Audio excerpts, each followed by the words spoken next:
Today we have to talk about Fnatic because they lost. They lost 2-0 to Team Heretics. There's no shame necessarily in that. And on the second map, whilst it started pretty rough here for Fnatic, the second half was pretty good for them. They lost in OT. No shame in that.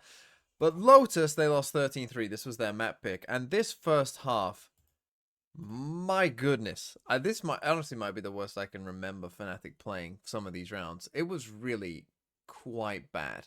And it started here in the very first round, the pistol round, because in the pistol round, there's only 2 Team Heretics players left alive, and there's 4 Fnatic players alive. But it got ugly early for Fnatic, as you're about to see. Miniboo's gone, leaving Woot and Benji with very few options.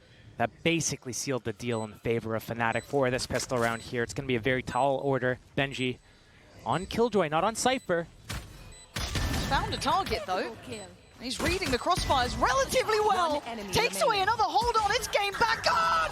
Heretics! Ripping up the script. You thought it was done with that kill from... So obviously, yeah, not a great look, right? A 4v2 where we barely get a... I don't even think we do hit them with a bullet, which is never great. Let's just rewind slightly a bit more to see how we got there. So Woot gets this kill on Althea, you know, so we see them kind of on the flank, but then Durka kills Miniboo on the backside, and we're in this 4v2, and this is where you saw the clip play from, right? So this is like a settled 4v2. You know, the spike's planted in a decent spot for them here. Let's just take a look at what Fnatic and the positions they take up, though. So Hero's in heaven. Okay, that kind of makes sense. And you see Durka, they've got a ping here. Now, I assume that this is Durka pinging this, saying that I'm watching this, essentially, right? Because Chronicle's in a smoke, right? So we can see that Chronicle's in a smoke. He's just going to swing off, I assume here, Durka's contact, right? But it's just a small mistake that they just don't consider that, you know, Benji could just walk this way, right? And no one is watching it. And if someone walks this way, Hero is just a free kill. Right, so this is a bit of a mistake here because the position Boaster ends up taking is this one, you know, also looking towards heaven.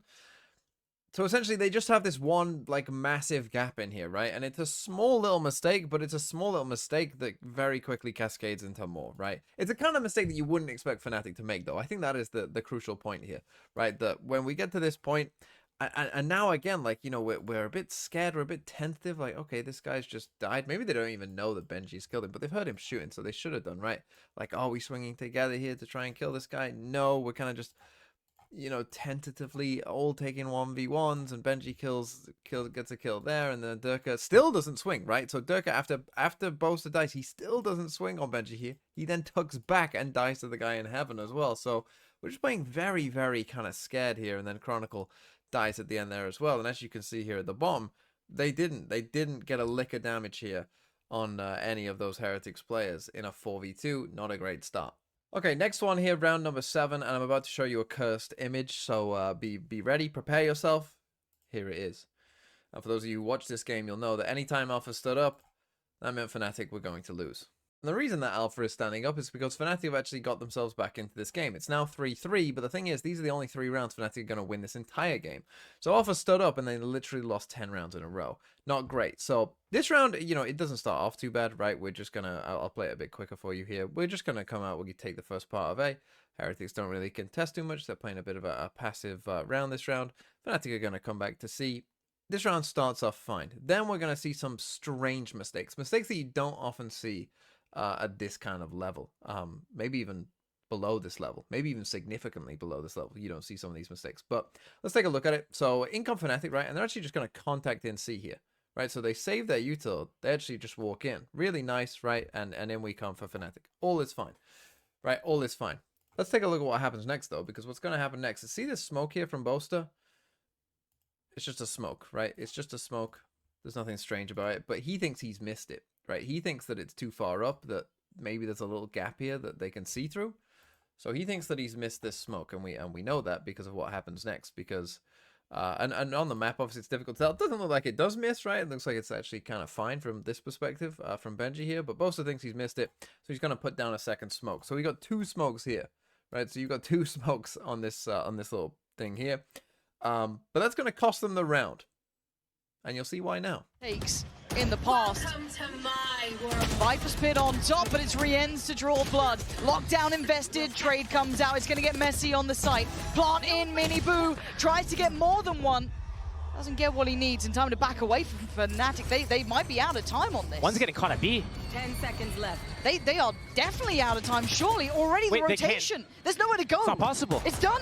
That was so well timed from Heretics, keeping a beat on that clock. Yeah, so not great, but there's actually more mistakes in there than you might have even realized.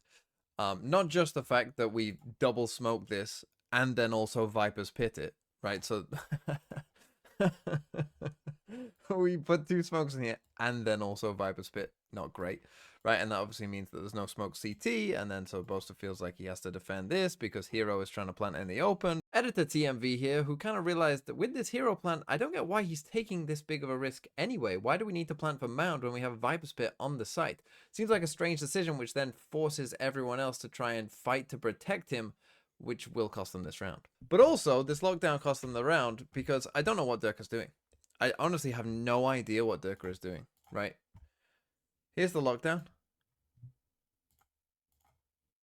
He still has his nade. What is he doing? Throw the nade at the lockdown. It's in your Viper's Pit. This might kill him as well. You might destroy a lockdown and get a kill.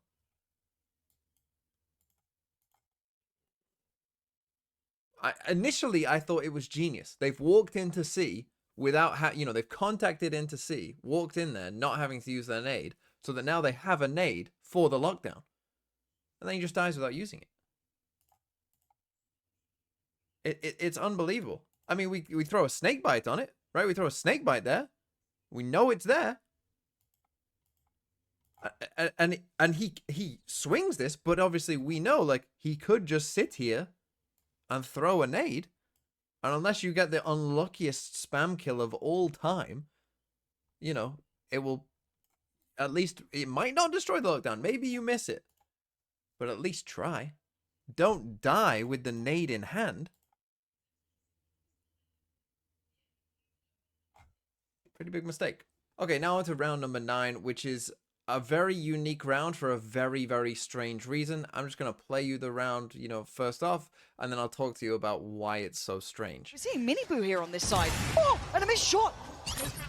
So they've got the map now. They've at least got mound control. They would have to fight back with a lot of intent to try and clear this. But this puts a question mark with what you're coming up against if you're seeing Miniboo on this side of the map. With that blue door closed and the showstopper in play with the Nightfall, I'm assuming it's going to be a straight-up A hit right now. Full, just util dump everywhere. Yeah, Woot and Boo, though, waiting patiently. One tucked towards the box on site. Woot trying to watch the cross. Rien's playing over towards stairs. The door still shut. Still being... Oh, no. Shuts him up. Rien's doesn't let it happen. And now Fnatic are in trouble here. Starting to scramble a little. Heretics have the perfect answer to all of those issues. Rien's still holding. Still confident enough, but that's Alpha with the operator. Tries to give himself some safety to work. Turret's dealt with. But they're pausing, they're waiting for an overextension, but Heretics are so composed in these scenarios. They still have mound control, they still have good information on B. They don't need to overextend here. They can hold the line. They're still on for this one. Rien set up with an isolated fight on Chronicle. There's no trades available, and Fnatic are just hitting a brick wall here. There's no way forward. See the frustration already. This might be a save at this point. Yeah, so Fnatic are just going to go and save from that point. And you might be thinking, well, what was so weird about that round? It wasn't a great round by Fnatic, but what was so weird about it? Well, what was so weird about it was, I don't think I've ever seen a round like this, where our Omen doesn't use a single smoke and survives the entire round.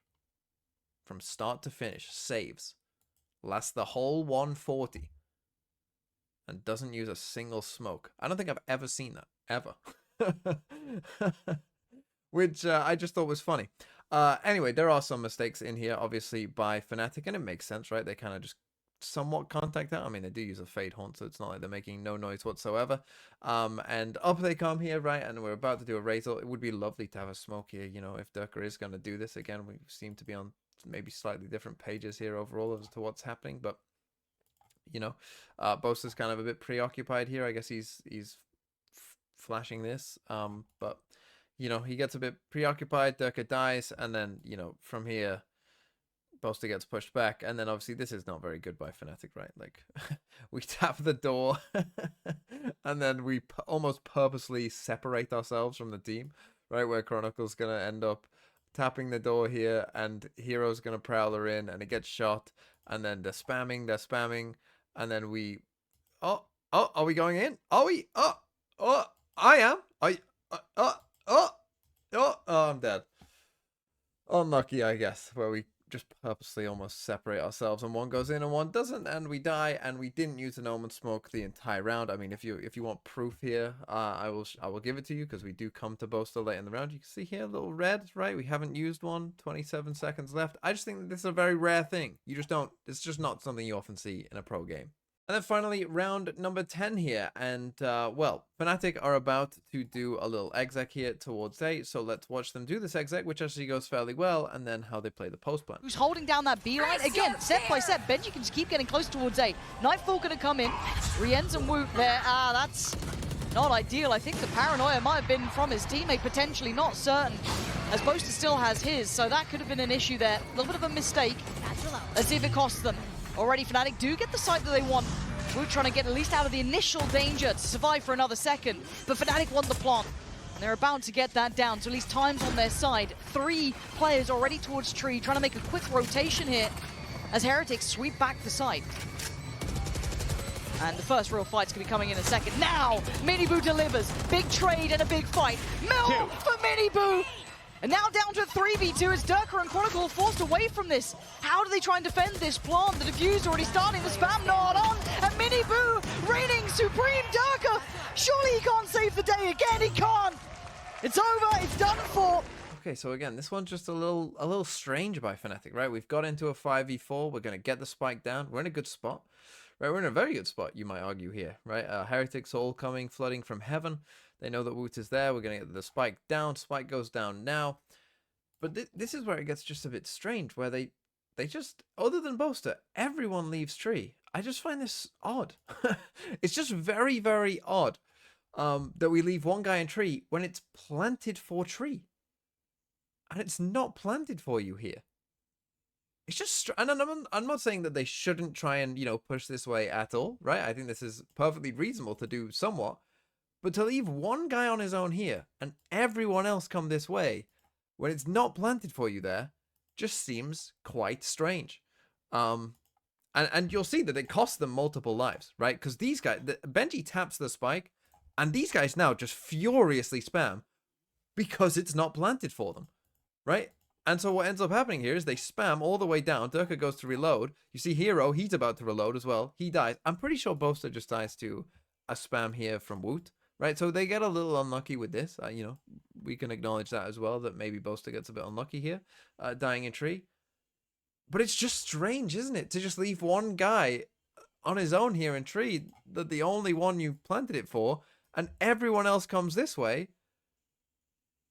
And they're just in a lot of trouble, right? And now it's not planted for them. It's like, well, now you're just very unlikely to win, right? Like, it's just a strange choice that Fnatic made there as a team to, like, 4 people run out the other way. Just a strange one, and Heretics played very well, you know, particularly here on Lotus, you know, so it's not just all Fnatic of why they lost this. Heretics also played very well, but I do think some of these rounds and some of these decisions by Fnatic were just, at one point Steel said that they were on tilt, and honestly that is what it kind of looked like, which is not something that you often associate with a team like Fnatic, where they're playing on tilt and making some very strange decisions because of it.